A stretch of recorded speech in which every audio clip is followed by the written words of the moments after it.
Story शुरू होती है साल 2052 में, जिसमें एक genius neuro scientist doctor Skinner एक बहुत ही कमाल की दवाई को बनाता है जिसका नाम होता है हापना, जो कि शरीर के सारे दर्द को खत्म कर देती है, फिर चाहे किसी को कैसी भी बीमारी हो। इसका कोई साइड इफेक्ट भी नहीं होता और ये बहुत सस्ती भी होती है, जिसकी वजह से पूरी दुनिया इस दवाई को लेने लगती है। लेकिन एक दिन इस दवाई को बनाने वाला डॉक्टर स्किनर अचानक दुनिया से गायब हो जाता है और फिर 3 साल के बाद वो एक वीडियो को ऑनलाइन पब्लिश करके बताता है कि हापना सिर्फ एक पेन किलर नहीं थी, बल्कि मैंने उसे इस तरीके से बनाया था जो कि लेने के बाद हमेशा शरीर और खून में ही बनी रहती है, और अब 3 साल बाद वो म्यूटेट होके उन सभी को मारना शुरू कर देगी जिसने भी उसे लिया है। और आज से 30 दिन के बाद से हर वो इंसान मरने लगेगा जिसने भी हापना दवाई को लिया था, और साथ ही मेरे पास इस दवाई का क्योर भी है। तो अगर इन 30 दिनों के अंदर किसी ने भी मुझे ढूंढ लिया तो वो पूरी इंसानियत को मरने से बचा सकता है। इस वीडियो को देख के पूरी दुनिया में हल्ला मच जाता है और हापना पे वर्ल्ड वाइड टोटल बैन लगा दिया जाता है। कुछ लोग खुद को बचाने के लिए भगवान को प्रेयर करते हैं, तो कुछ लोग हापना का क्योर बनाने की कोशिश करते हैं। और इसी केओस के बीच हम मिलते हैं एलेक्स गिलबर्टो से, जो कि जेल में बंद होता है। और इस बंदे को टोटल 888 साल की जेल हुई होती है, और इतनी बड़ी सजा पाने के लिए इसने क्या किया ये हमें आगे पता चलेगा। जेल में एलेक्स को मिलने के लिए आती है हर्ष,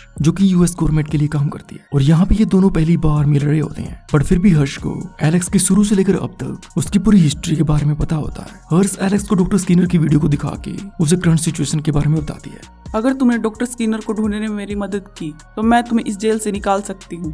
तभी विजिटिंग टाइम खत्म होने की वजह से गार्ड उसे वहाँ पे लेने के लिए आ जाता है, और अपनी जगह से उठते हुए एलेक्स हर्ष से पूछता है, तो तुम्हें मेरे बारे में सब कुछ पता है?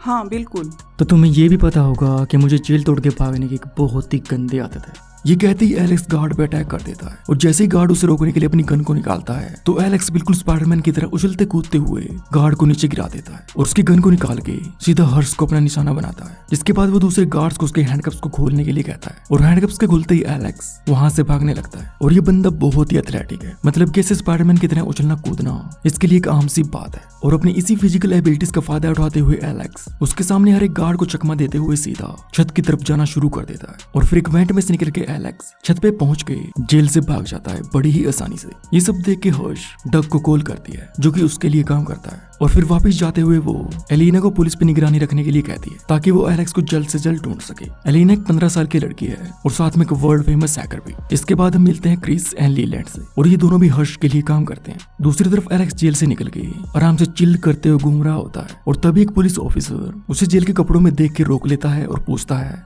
टच हो रही है किस तरह के कपड़े हैं? जेल के कपड़े पहना किस तरह का फैशन ट्रेंड है क्या? हाँ बिल्कुल, और मैंने तो तुम जेल से भाग गया लग रहा। हाँ तुमने मुझे पकड़ लिया, पर कोई पागल ही होगा जो करेगा। हाँ कोई बेवकूफ ही होगा जो कि जेल से भाग कैसे बाहर घूमेगा।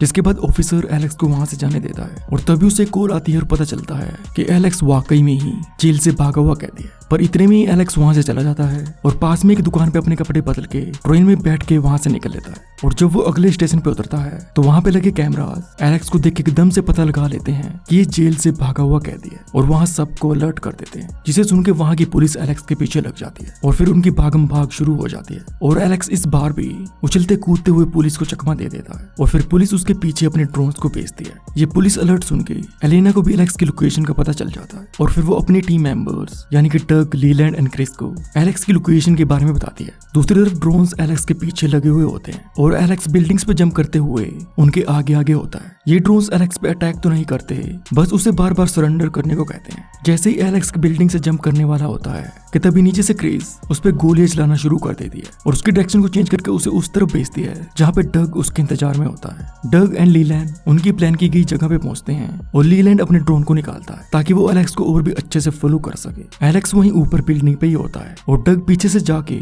उसे वहीं पे रुकने के लिए कहता है, और एलेक्स एकदम से समझ जाता है कि ये सब अपनी प्लानिंग से उसे यहाँ पे लेके आए हैं। एलेक्स अपने सामने लीलैंड के ड्रोन को देख के एक स्माइल के साथ बिल्डिंग से कूद जाता है, और फिर ड्रोन को पकड़ के खुद को नीचे गिरने से बचाता है, और वहीं से जाते हुए एक ट्रक पे कूदता है। और ये स्टंट देख के डग एंड लीलैंड उसे देखते ही रह जाते हैं। जैसे ही एलेक्स नीचे जमीन पे पहुंचता है तो क्रिस उसकी फोटो खींच के उसे कहती है, हे मिस्टर डेयरडेविल, ऐसी परफॉर्मेंस तो मैंने अपनी लाइफ में पहली बार देखी है।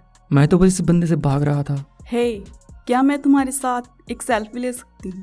और फिर ये सेल्फी लेते हुए क्रिस अपने ब्रेसलेट में से एलेक्स को बहुत ही जोर से इलेक्ट्रिक शॉक देती है, जिससे कि वो वहीं पे बेहोश हो जाता है। और बेहोशी से उठने के बाद एलेक्स देखता है कि वो किसी तरह की बार्बर शॉप में, और उसके हाथ में भी एक ब्रेसलेट पड़ा होता है। वहीं पे एलिना एक कुर्सी के पीछे बैठी होती है और ये लड़की एक इंट्रोवर्ट टाइप है जिसे लोगों से बात करने में परेशानी होती है। और तभी वहाँ पे बाकी की टीम भी आ जाती है और एलेक्स को पता चलता है कि वो पूरे एक दिन से बेहोश पड़ा था। तभी एक स्क्रीन ऑन होती है जिसपे हर्ष वीडियो कॉल पे होती है, जिसे देख के एलेक्स पूछता है, तुम लोग कौन हो और ये सब कुछ क्या चल रहा है? हमारी टीम का नाम है लेजस और इस टीम में तुम्हारा स्वागत है, एक्सेल गिलबर्टो। और अब बस 29 दिन ही बचे होते हैं दुनिया के खात्मे में। लेजेस एपिसोड 1 होता है यहीं पे खत्म और आगे की स्टोरी कंटिन्यू होगी एपिसोड 2 में। तो उसे जानने के लिए चैनल को सब्सक्राइब जरूर कर लेना।